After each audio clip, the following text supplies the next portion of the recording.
भाजपा किच्छा विधानसभा क्षेत्र से अजय तिवारी ने निर्दलीय प्रत्याशी के तौर पर नामांकन करने के बाद अब चुनावी कार्यालय का भी शुभारंभ किया। दरअसल अजय तिवारी लंबे समय से बीजेपी के कार्यकर्ता के तौर पर काम करते हुए किच्छा से दावेदारी कर रहे थे, लेकिन टिकट न मिलने के कारण अजय तिवारी अब निर्दलीय उम्मीदवार के तौर पर चुनावी मैदान में डटे हैं। किच्छा विधानसभा में अजय तिवारी जनता के बीच किन मुद्दों को लेकर जा रहे हैं, साथ ही क्या अजय तिवारी के चुनावी मैदान में आने के बाद किच्छा में त्रिकोणीय संघर्ष की उम्मीद है, इन तमाम मुद्दों को लेकर टीवी 100 के वरिष्ठ सहयोगी संदीप कुमार ने निर्दलीय प्रत्याशी अजय तिवारी से कई मुद्दों पर बात की। किच्छा विधानसभा क्षेत्र से निर्दलीय प्रत्याशी अजय तिवारी अब चुनावी मैदान में है। अभी चुनाव कार्यालय का यहाँ पर उद्घाटन किया गया है। अगर अजय तिवारी के बारे में बताऊं तो मैं किच्छा विधानसभा में पिछले 10 साल से लगातार मेहनत कर रहे थे, जनता के बीच एक अच्छा खासा वर्चस्व भी रखते हैं। हमारे साथ मौजूद हैं तिवारी साहब। आपने तो आज उद्घाटन भी कर दिया, कार्यालय का शुभारंभ भी कर दिया, चुनावी कार्यालय। हालांकि ये गतिविधि तो आप 10 साल से चला रहे हैं। जनता का जन समर्थन कैसा मिल रहा है किच्छा विधानसभा में आपको? आपने देखा ना, कार्यालय का उद्घाटन किसने किया? सबने किया, तो ये समर्थन ही तो है। और देखिए ना, कार्यालय के उद्घाटन में हमने कल रात को 11 बजे सोशल मीडिया पे कहा कि कार्यालय का उद्घाटन है, आप सब आए। तो देखिए कितने लोग हैं, तो ये समर्थन ही तो है। आप किसी गांव में चले जाइए, किसी मोहल्ले में चले जाइए। देखिए, मैं चुनाव खुद नहीं लड़ा, मैं बहुत आपसे सही बात कह रहा हूँ कि मेरा कोई इसमें नहीं था कि मुझे चुनाव लड़ना है। मेरा तो जो भाव था कि लोगों की मदद हो, एक अच्छी राजनीति की शुरुआत हो, राजनीति को सेवा भाव माना जाए, उस सेवा भाव से मैं लगा था। और इन सभी देवतुल्य जो ये जनता है, कार्यकर्ता है, जो पार्टी के कार्यकर्ता थे, किच्छा की माताएं थी, बहनें थी, उन्होंने मेरे को चुनाव लड़ने को कहा। तो मैं चुनाव नहीं लड़ रहा हूँ, चुनाव वो लोग लड़ रहे हैं। लड़ रहे हैं। आपको क्या लगता है आपको कि आने वाला समय किस तरीके से देखते हैं? क्योंकि आप भारतीय जनता पार्टी के बहुत बड़े कार्यकर्ता के तौर पे लगातार जनता के बीच में बने रहे।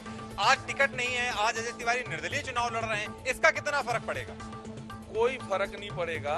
फर्क इसलिए नहीं पड़ेगा कि जो भारतीय जनता पार्टी का कार्यकर्ता था, जो भारतीय जनता पार्टी के पदाधिकारी थे, जितने भी देवतुल्य कार्यकर्ता, पदाधिकारी, वरिष्ठ जन, सबने चुनाव लड़ा के उनको 2-2 बार विधायक बनाया। और उन्होंने ही आदेश मेरे को किया कि तुम चुनाव लड़ो। तो स्थिति ये है कि बस चुनाव चिन्ह बदल गया है, बाकी सब कुछ वही है। वही लोग लड़ाने वाले हैं, वही लोग लड़ने वाले हैं। कमल के फूल की जगह आप मान लो कैंची चुनाव चिन्ह मिल गया, क्योंकि इन लोगों ने प्रपंच रच के, झूठ बोल के कि जनता, और वहां जो दिल्ली में रिपोर्ट भेजी इन लोगों ने कि जनता नहीं है, जनता विधायक जी के ही साथ है। तो ये 10 मार्च को पता चलेगा कि किच्छा किसके साथ है। मामला क्या त्रिकोणीय होगा? क्योंकि कांग्रेस ने भी तिलकराज बेहड़ पे दांव लगाया है। किच्छा से राजेश शुक्ला भारतीय जनता पार्टी से चुनाव लड़ रहे हैं, अजय तिवारी निर्दलीय हैं लेकिन सशक्त माने जा रहे हैं। तो क्या मामला त्रिकोणीय देख करके चल रहा है? देखिए साहब, मुझे जो लगता है कि कांग्रेस के लोग भी रुष्ट हैं।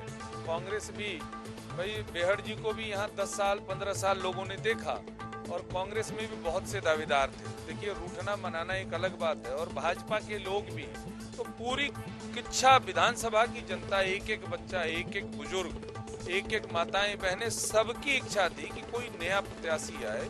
तो मुझे जो विकल्प माना लोगों ने, तो पूरी किच्छा की जनता मेरे साथ है, किच्छा के सारे बुजुर्ग मेरे साथ हैं, माताएं मेरे साथ हैं। और त्रिकोणीय होगा कि क्या होगा ये 10 तारीख को दिखेगा। लेकिन मेरा जो मानना है कि किच्छा की जनता ने ये मन बना लिया है कि इस बार ऐसे व्यक्ति को विधायक बनाना है जो हमारे सुख दुख में रहता हो, हमारी बातें सुनता हो। ऐसा व्यक्ति नहीं कि खाली घोषणाएं करता हो, मुकदमे लगवाता हो, जिला बदर करता हो। और ये दोनों लोगों, दोनों जो भी दावेदार हैं, इन दोनों की एक पहचान है कि एक धमकी देता है, एक मुकदमा लगवाता है। तो दोनों को इस बार किच्छा की जनता नकारेगी। चलते आखिरी सवाल आपसे करूंगा कि किन मुद्दों को लेकर के आप जनता के बीच जा रहे हैं? किच्छा विधानसभा में किन चीजों को देखते हैं तो हकीकत में जरूरत है? देखिए, जो सबसे मूलभूत जरूरत, जो कुछ हमारे भूमिहीन मजदूर भाई बहन हैं, उनको जो सबसे जरूरत है, उनको जमीन उपलब्ध कराना, तो भूमिहीनों का एक मुख्य मुद्दा है। दूसरा रोजगार, स्वरोजगार वाला मुद्दा है। बहुत से कोरोना काल के बाद ऐसी स्थिति परिस्थिति बनी कि बहुत से लोग बेरोजगार हो गए। तीसरा, जो पंतनगर में जो ठेका कर्मी है वो बहुत बड़ा मुद्दा है। सिडकुल में जो यूनियन है, जो सिडकुल में जो कर्मचारी हैं, उनका शोषण करते हैं, उनका कोई सुनने वाला नहीं है। जब भाजपा की सरकार होती है तो कांग्रेस वाले धरना पे देते हैं, और जब कांग्रेस की सरकार होती है तो भाजपा वाले धरना पे देते हैं। लेकिन वो जो यूनियन है उनके बीच में तालमेल बिठा के कि उद्योगपतियों की ना चले, इन लोगों की भी चले, इनकी भी सुनी जाए, और अच्छी शिक्षा की, ये 4-5 मुख्य मुद्दे हैं।